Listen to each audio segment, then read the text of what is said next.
Morning to you, Tracy. Very quick rebuttal from Downing Street, some might say, before perhaps we've had the chance to properly debate all of this. What's your view? Do you think, they're controversial, but is there an appetite perhaps growing for them, given the way we live now? Oh, absolutely. I think from about 2016, 17, I'd noticed that we were starting to need more digital verification and authentication, because obviously a lot of our public sector services are becoming digitised. But it's not so much a digital identity card that's being proposed. It's a set of what they call verifiable credentials, which might sit in a digital wallet. So in a sense, we're echoing what we do in the physical world, but with a digital version. I think that's quite an important point to make, really. It's not a card. It's some credentials that are given to you that you then use in the way you want to, and only share the information that you want to with certain people. So it's privacy protecting, and I think that's a very, very important point. I suppose in a world where none of us go anywhere without a mobile phone, it would be ever so handy to have your passport, your driving licence on there. Speaking as someone who picked up her daughter's passport recently, it went off on holiday and then couldn't go because I got the wrong one. I always got my phone. But the world's moved on, perhaps. Well, I totally get what you're saying in terms of convenience. Whether it's a passport, whether it's a national insurance number, whether it's your driving licence, we could go on and on and on. And you can have all that for convenience sake. But equally, Tracy, there are going to be a lot of people who are going to be jumping out of their skin and go, oh, that infringes my human rights. That is the big brother state taking over. So there is this massive practical aspect to all of this, which would help all of us in our day-to-day lives. And there is this intrusion aspect as well. Yes, absolutely. Now, I think what's happening is there are lots of different types of digital identity system. So, for example, in China, as you probably know, they have a kind of social credit scoring system, but they have a unique identity. I think it's 18 digits, and that is linked to lots of the services that they access. Similarly, there is the Aadhaar system in India. Again, that is anchored with a biometric, in fact, two biometrics. I think it's fingerprint and facial recognition, like a face print. And that's a system that gives access to government services. But again, that is very centralised. What we're talking about in the UK, which is already underway, which is one of the interesting and odd things about this intervention from Tony Blair and Lord Hague, is it's already underway that we have a decentralised system where we are given credentials that don't allow the government to track us necessarily. Nobody's really looking at every time we do an interaction. It's really more about sharing the data in an encrypted way so that we do have our privacy protected, and so that we aren't, as you say, in a situation where we have our civil liberties infringed, and certainly in a way that we're not even, we don't have any knowledge of who's looking at our personal data. With the verifiable credentials in these sorts of new systems, they sit in your digital wallet and you have absolute control over how they're used. Well, that is the theory anyway. Now, let me just put it blatantly to you. The program targets the birth of new babies. So once you have your baby, before your baby leaves the hospital, you no longer get a paper birth certificate, but then you get a digital one that is somehow implanted somewhere on somebody's body. Think about that, but have a listen to this. The digital ID, which has been a big problem to us for a very long time, is now on a testing mode. For the next 2 months, I have been assured by all the stakeholders,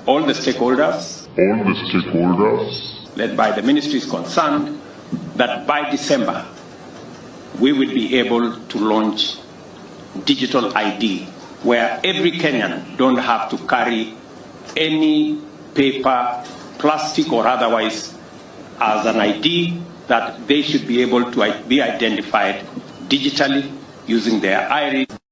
We're taking things that are, genetically modified organisms, and we're injecting them in little kids' arms. We just shoot them right into the vein. Kenya is in serious trouble. Now, for you to accept this, that means you're going to be completely surveilled and controlled. Think about it. So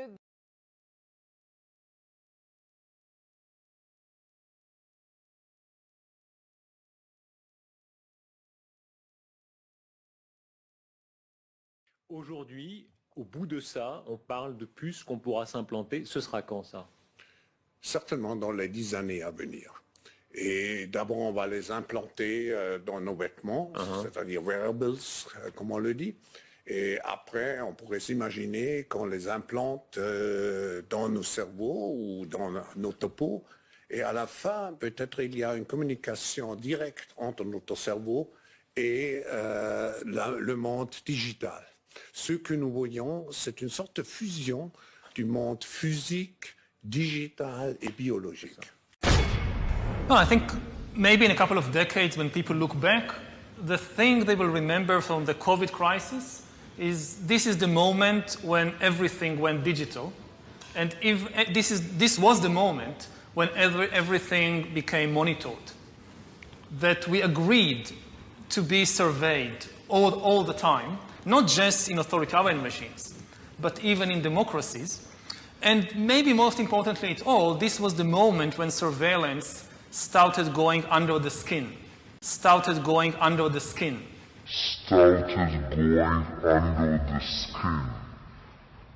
Because really we haven't seen anything yet.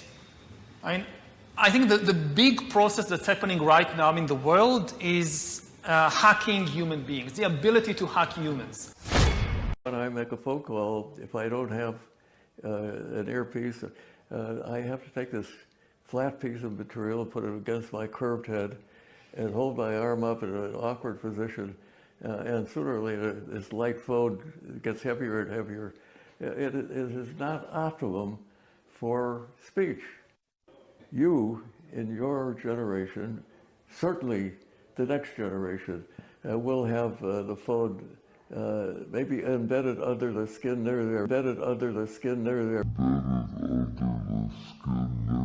their ear, and they'll get they won't have to have charging, which is a real pain, as you know, because your body is a perfect charger.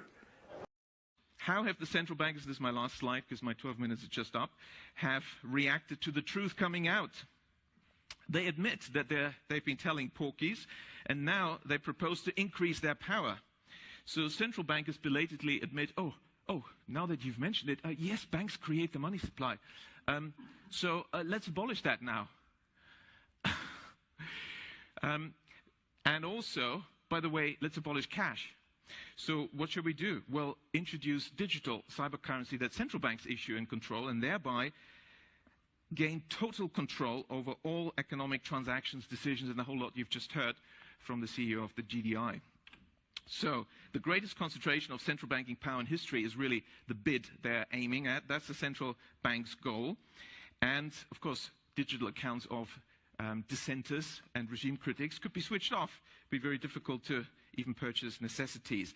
So this is an Orwellian dystopia of total control, the end of any freedoms. That's really what central banks are aiming at. Several central banks have, like the Bank of England, already prepared their microchip implant RFID chip to be implanted under your skin. Microchip implant RFID chip to be implanted under your skin. Microchip implant RFID chip to be implanted under your skin. And why is the sudden discussion about universal basic income from all the grassroots and inverted commas movements and billionaires? Oh, universal basic income is the bribe for you to accept the microchip. The overarching trend of the 20th century is concentration of power in the hands of the few. That's what we have to keep in mind. We have to work against this. We don't want to have these unaccountable central planners making decisions. We need decentralization, and the solution, therefore, is to maintain public money in the hands of local community banks, decentralize decision-making, give local people the power in the form of local public banks and local not-for-profit community banks. As I walked in, I was delighted to see that the Gottlieb Duttweiler Institute is also about Genossenschaften, cooperatives, and of course, the majority of banks in Germany are cooperative banks, and that's really what we need.